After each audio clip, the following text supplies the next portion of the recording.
I was just thinking, like, man, AT&T Park has provided Oracle, whatever it's called now, Pac Bell, it's provided so many memories. Notice Flim, though. He said Giants for sure. Well, yeah. When you add in the 49ers, they created memories for 20 straight years at that stadium. Of course. And then the Harbaugh years. Let's also remember, they moved into there in 1972. Right. They sucked for a long terrible. time. They sucked for a long time. One of the worst playoff games in the history of 49er history to the Dallas Cowboys. From 81. No doubt. Through the 90s. Well, till the 1990 loss. They lost some big games at home. 1990, 1992 NFC Championship game. Memorable games. No doubt. Memorable. But so have the Giants. Memorable. They have. They went to the World Series in 2002. Right? Went to the World Series in 2002. You had all of the record-breaking in 2001. 2000, the JT Snow home run, right? Like, there's a lot of things that have happened before they even get to the World Series. Bonds getting 756, a lot there. But you cannot dismiss what the 49ers. I'm not. And like, the NFL is magnified. Of course. The games are magnified because the season is so much shorter. Of course. But the memories they had at Candlestick Park. Yeah, but Bonte, this is the first 25 years. Yeah, no doubt. It's the first 25 years. It's been great. The fact that it's even a close conversation is kind of insane. I don't know if it is close. Well, I don't know if it's close.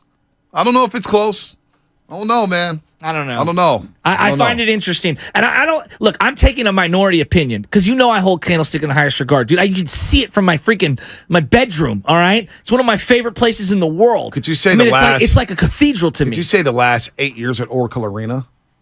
Rivals? It's up there. The first 25 years at Oracle Park? The last 8 years of Oracle Arena were incredible. Were spectacular. But you don't, in basketball, you get obviously the 37-point quarter from Klay Thompson was at home, correct? Yep. And then you get the 60-something point game. Was that also at home? At home. Yeah. Those are amazing. But they're not on the same level as a perfect game. They're just not.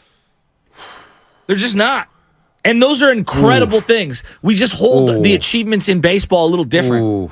The last 8 years at Oracle were amazing. May rival the 25. Forget the 49ers. But I can make the argument that the best moments of Oracle were 2007, right? Like, you can say that. They were memorable moments, not the best moments. That Baron Davis dunk, he didn't even win the series, and it's one of the greatest moments Kevin ever. Durant, Game 5 against the Cleveland Cavaliers, alongside Stephen Curry, winning a championship on home soil. I hear you. At Oracle Arena, and the tears of joy and the cigar smoke that night at Oracle Arena were spectacular. No one's saying it's not. Unbelievable. You had to be in the building for that. Hell, even Game 6, Toronto.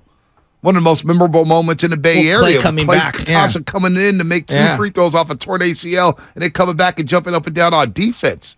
You could say those last 8 years at Oracle Arena has been just as memorable to the 25 years at Oracle Park. There's a lot of memories packed into those last 8 years. Good. No doubt. It's a lot. There's a lot. Coming back in Game 6 against Houston, winning Game 7 against OKC. I don't know. It's a fun conversation. Let's get to the calls, though. It's boy. The fact that we're even having that conversation about hallowed venues that were there for 50 years, Candlestick and Oracle, whatever it was, the Oakland Coliseum, whatever you want to call its original name. That, to me, that just speaks to the magnitude of what the Giants have done over the last 25 years. Building that stadium has changed their organization. Has any venue had more memories than the Oakland Coliseum? It's been a long time, though. The A's and Raiders together? Yeah, there's no doubt. The A's and Raiders together may have produced more moments at the Coliseum than the Niners and Giants did at Candlestick. I'd have to chew on that. Just going championships, yes. Yeah, but definitely championships. One of the greatest plays, they didn't even do it. It was Derek Jeter doing it to them. Is one of the things that I think people think about. Or Terrence Long colliding in center field. Well, that's just the A's of that. Well, those are like iconic moments. Dave Stewart. Yeah, he's amazing. Going up against Roger Clemens, and Roger Clemens getting thrown out, basically getting tagged in 2 innings against the Oakland A's in the ALCS. They got 50 years, and they have basically 2 teams there for 25 of those approximately together. So, yeah, they're going to have a lot of history. To cachet them, though. All I'm saying is the Coliseum has an argument to say, hey, as the Raiders and A's. They're in the hat. Oh, they're big time in that. They may be number one. You can't don't throw shade at the East Bay. I didn't. Don't. Come on. Oakland A's, 22 straight. Hatterberg.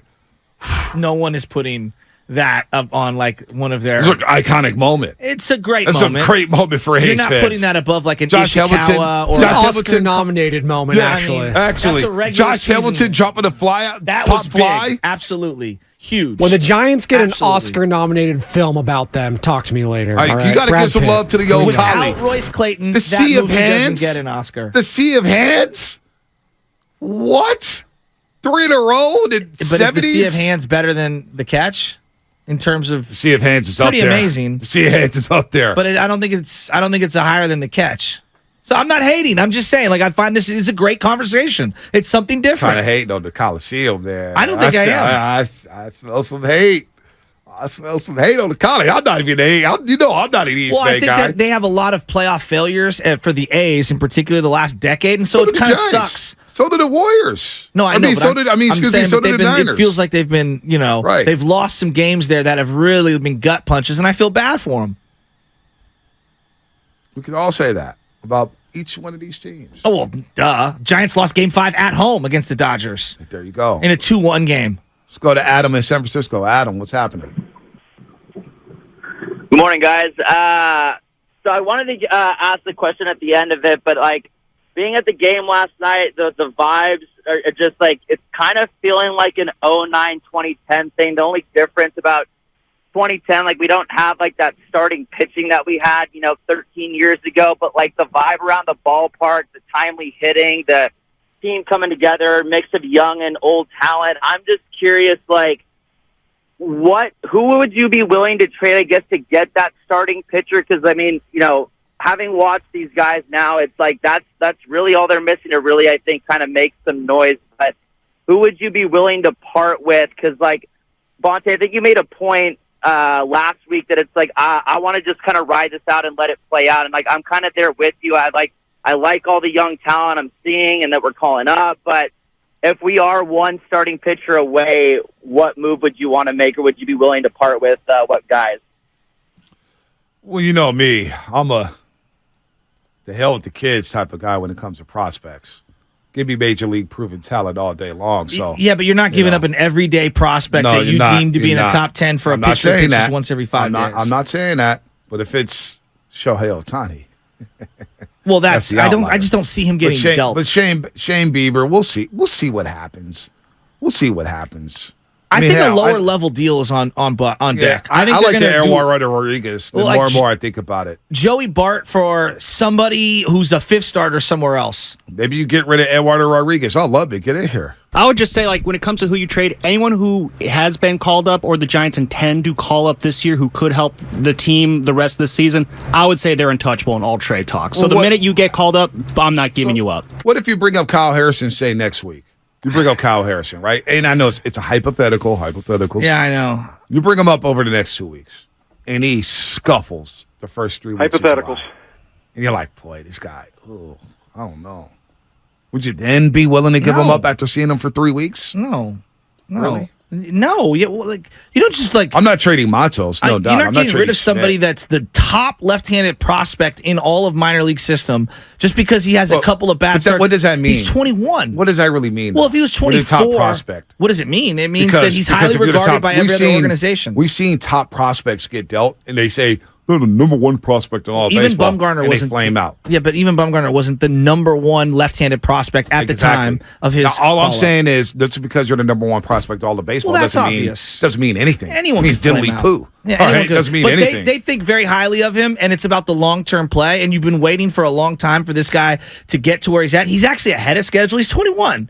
He's 21. I mean, he's a guy that just got to AAA this year. So I don't see what the big rush is. To me, if there's one area where I will listen to the Giants and I'll shut the hell up, it's probably when it comes to their pitching.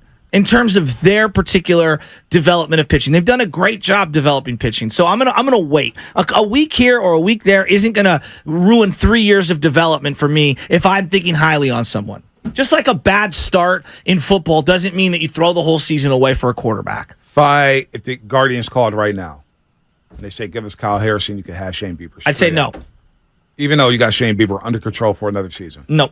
Because I'm looking at someone who's 21 years old, and the hardest thing to go get in free agency, because it's the most expensive, is starting pitching. But if you and so believe- developing but- your own. But if you believe in Farhan and he's been able to find pitchers, well, look at left their and top right, 10. Could he find another Kyle you, Harrison? Are you paying attention to their top 10? They've got 2 pitchers basically in the top 10. It's Carson Whisenhunt and it's him. So if they had 4 or 5 or 6 guys in the top 10 that were their starting pitchers, then I'd say, they've got a lot of it. Like they took all pitching in one whole draft because they had no pitching. Yeah, no doubt. How they got in the situation of financial hell was paying for Jake Peavy and Tim Hudson when they didn't have pitching. That was an old regime. That was an old regime. I mean, DeGrom just got $200 million and he's been hurt for years. New regime, right? Because teams overpaying for But pitching. Shane Bieber, right now, and you knew he could help the Giants right now because it's about the right now. Yeah. And I got another year of control under him. I still wouldn't. And I know I got Whisenhunt in the cut, so I got Shane Bieber, Logan Webb, and Whisenhunt coming as 3 guys. I still wouldn't do it. Because when you trade for guys that have been in the bigs for quite some time, who have the mileage that these guys have, there's a risk. And then it's not just giving up the prospect. It's you will then have to extend player a year and a half from now. Money's not going to be an issue because all these guys are coming off. No, but you're double paying is what I'm saying. Like part of the reason. I don't like this. Zach Wheeler for Carlos Beltran. How did that one work out for us? Zach Wheeler didn't become a bona fide major leaguer until 2018. Yeah, that deal is different. It's a different deal. Stop it. They traded for Beltran in 2011. Zach Wheeler didn't come on.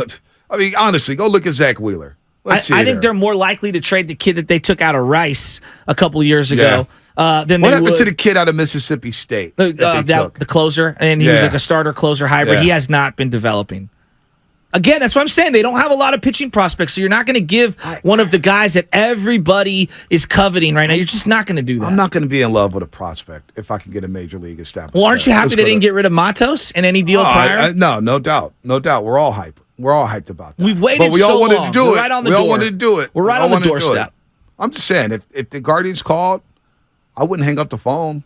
I'd listen. Bednard is his name, and DG says he thinks he had Tommy John. I think he's right on that. Okay. There's rumors that Reggie Crawford could be available for them come September. I don't see how a guy goes from single A after missing a whole year because of Tommy John and is ready to go. But those are I've heard murmurs from different people out there. I find that to be aggressive. So Zach Wheeler really had his breakout season in 2017. It really wasn't even a breakout. They had 5.21 ERA. His breakout season was 2018. 7 seasons later. Yeah. All right. The Giants won 2 more World Series after the Carlos Beltran. The other one that people don't bring up is Tim Alderson for Freddie Sanchez. And that was a great deal. Yep. Alderson did nothing, and he was their top right-handed prospect, and they traded him for Freddie Sanchez. Freddie Sanchez was a really good player for the Giants for a couple years. I find it fascinating how attached, even with the Warriors. What? We're so attached to youngsters. We're so attached to guys who we think could be great. We want a lottery ticket. The attachment for Jonathan Kuminga, for Jordan Poole, for Moses Moody, for James Wiseman, that I'm guilty of.